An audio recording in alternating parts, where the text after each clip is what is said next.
আজ আমি আপনাদের একটা প্রশ্ন করতে চাই, এমন এক প্রশ্ন যার উত্তর হয়তো আপনি জানেন না, কিন্তু যখন জানবেন তখন একদম চুপ করে যাবেন। এই পৃথিবীতে এমন কিছু জায়গা আছে যেগুলো মানুষ বানায় ইট দিয়ে, সিমেন্ট দিয়ে, পরিকল্পনা দিয়ে, আর কিছু জায়গা আছে যেগুলো মা নিজে বেছে নেন। প্রশ্নটা হলো, কলকাতায় এমন একটা জায়গা আছে যেটা মা স্বপ্নে এসে নির্দেশ করেছেন এবং সেই জায়গাটা এই মুহূর্তে কলকাতার বুকে বিদ্যমান, মানুষের ভিড়ের মাঝখানে নীরবে অপেক্ষায়। প্রতি বছর কোটি কোটি ভক্ত দক্ষিণেশ্বরে যান, ভবতারিণী মায়ের চরণে মাথা নোয়ান, শ্রীরামকৃষ্ণের স্পর্শধন্য সেই মাটিতে দাঁড়ান, তারপর ফিরে আসেন। লক্ষ লক্ষ ভক্ত আদ্যাপীঠে যান, আদ্যা মায়ের মহিমা কীর্তন করেন, প্রসাদ নেন, আশীর্বাদ নেন, তারপর ফিরে আসেন। কিন্তু এই দুটি মন্দিরের মাঝখানে একটা মন্দির আছে যেটার কথা 99% ভক্ত জানেন না।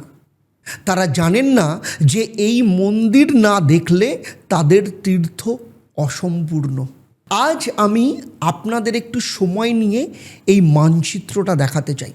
দেখুন, দক্ষিণেশ্বরের ভবতারিণীর মন্দির প্রথম বিন্দু, সেখান থেকে একটা সরল রেখা টানলে পৌঁছানো যায় শ্রী শ্রী মা ঈশ্বরী পীঠ ও সেবাশ্রম মন্দিরে। দ্বিতীয় বিন্দু, সেখান থেকে আরেকটা রেখা আদ্যাপীঠ মন্দির, তৃতীয় বিন্দু। আবার আদ্যাপীঠ মন্দির থেকে দক্ষিণেশ্বরের দূরত্ব প্রায় সমান। এই তিনটে বিন্দু মিলেই তৈরি হচ্ছে একটা ত্রিভুজ।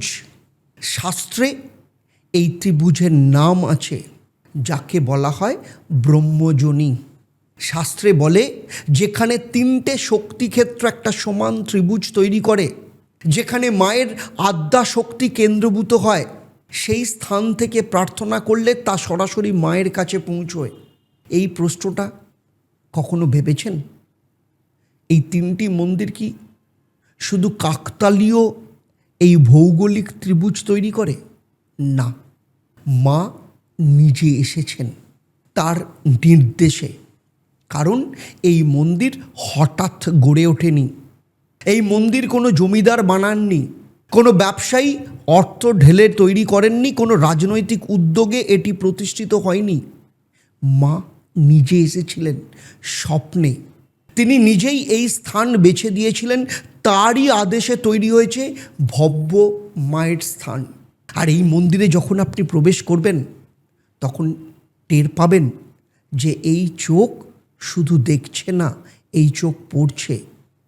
আপনার মনের ভেতরে যা আছে, যে কথাটা আপনি কাউকে বলতে পারেননি, যে যন্ত্রণাটা আপনি একা বহন করছেন, সেটা তিনি আগে থেকেই জানেন।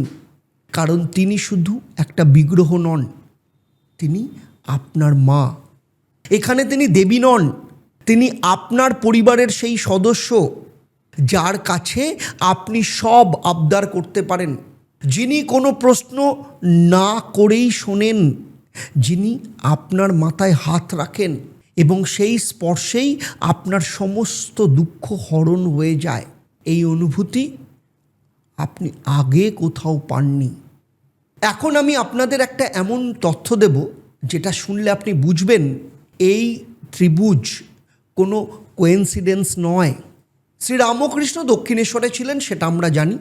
শ্রীরামকৃষ্ণ আদ্যাপীঠের আদ্যাশক্তির সাথে যুক্ত, সেটাও আমরা জানি। কিন্তু শ্রীরামকৃষ্ণ শ্রীমাকে সঙ্গে নিয়ে তৃতীয় মন্দিরেও আছেন। এই মন্দির প্রতিষ্ঠার সাথে শ্রীরামকৃষ্ণ পরম্পরার যে সংযোগ, সেটা আকস্মিক নয়। শাস্ত্র বলে, একজন মহাপুরুষ যখন কোনো শক্তিক্ষেত্রে নিজেকে স্থাপন করেন, তখন সেই শক্তিক্ষেত্রটি চিরকালের জন্য সক্রিয় হয়ে যায়। দক্ষিণেশ্বর সক্রিয় হয়েছিল তাঁর সাধনায়, আদ্যাপীঠ সক্রিয় হয়েছিল তাঁর আশীর্বাদে, আর ঈশ্বরী পীঠ সক্রিয় হয়েছে মায়ের স্বপ্নাদেশে, যার মূলে শ্রীরামকৃষ্ণের চেতনা। কারণ এই তিনটে স্থানেই তিনি বিরাজ করছেন। এই প্রশ্নটা কখনো ভেবেছেন, একজন মহাপুরুষ একই সাথে তিন স্থানে কি করে থাকতে পারেন? বেদান্ত বলে হ্যাঁ, কারণ তিনি ব্যক্তি নন, তিনি চেতনা। মডার্ন নিউরোসায়েন্স এখন যা বলছে, শাস্ত্র সেটা 10,000 বছর আগে বলে গিয়েছে।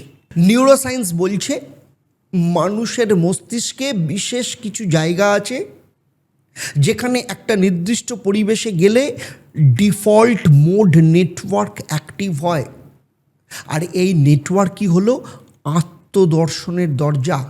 এই নেটওয়ার্ক যখন জাগে তখন মানুষ গভীর শান্তিতে থাকে। শাস্ত্র বলে এই সিদ্ধ শক্তিপীঠে গেলে মানুষের চেতনা স্বাভাবিকভাবেই ওপরে ওঠে।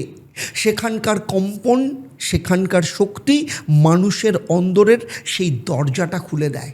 ব্রহ্মযোনির ত্রিভুজে 3টি শক্তি ক্ষেত্র আছে, সেগুলো একসাথে এমন একটা শক্তি ক্ষেত্র তৈরি করে যেখানে মানুষের ডিফল্ট মোড নেটওয়ার্ক সব থেকে দ্রুত জাগে।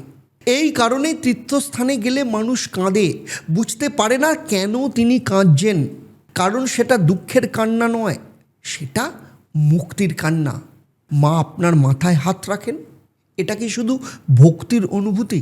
না, এটা একটা নিউরোলজিক্যাল রিয়ালিটি। যখন আপনি মায়ের সামনে নতজানু হন, তখন আপনার কর্টিসল কমে, অক্সিটোসিন বাড়ে, আপনার নার্ভাস সিস্টেম প্যারাসিম্প্যাথেটিক মোডে চলে যায়, আপনার দুঃখ সত্যি হরণ হয়। বিজ্ঞান বলছে, শাস্ত্র বলছে, আর মা বহু বছর আগে থেকেই জানতেন। আজ থেকে যখন দক্ষিণেশ্বরে যাবেন, শুধু দক্ষিণেশ্বরে থামবেন না, এই ত্রিভুজটাকে সম্পূর্ণ করবেন।